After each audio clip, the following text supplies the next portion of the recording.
నువ్వు కన్న కలలే నిజమవుతాయి చూడు, అందుకే ఉన్నాడు ఈ నాన్నే తోడు.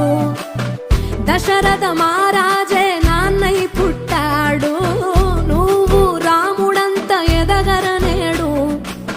చరితలు ఎన్నడు చూడని మమతల గూడే వీధిరో, సంపద అంటే ఏదో కాదురో, ఇంతకు మించి